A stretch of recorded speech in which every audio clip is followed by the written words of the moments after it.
Welcome.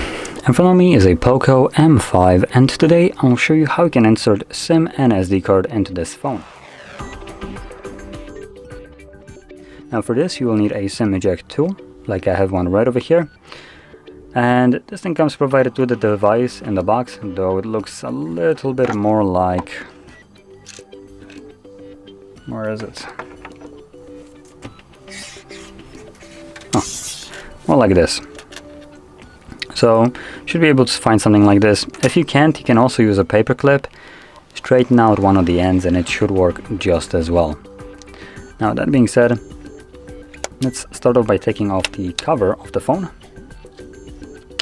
There we go.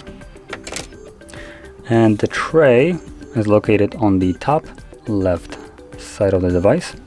As you can see right where the pin is holding right now. So you want to push it in. There we go. And tray pops out just ever so slightly enough for you to grab it and take it out. And I do have a couple of SIM cards in here, so I'm just gonna dump them out. There we go. Grab my own.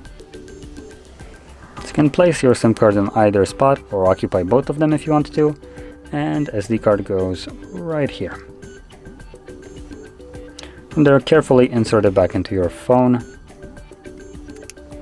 Carefully, because as you probably might not be able to see, when I was just popping it in, the card did shift a little bit, so you might want to be careful about it. If the card, for instance, jumps out a little bit like this, and you just try to jam it in there and wondering why it's not going in, it's probably because some of the cards just got shifted, and yeah.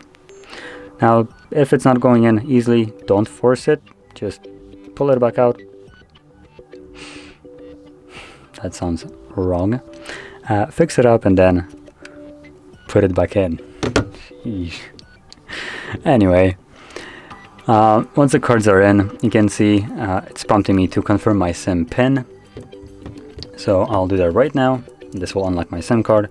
So obviously SIM card is working, and SD card should be working as well. Now let's see if we get any notification. There we go, SD card. So it's detecting SD card as well.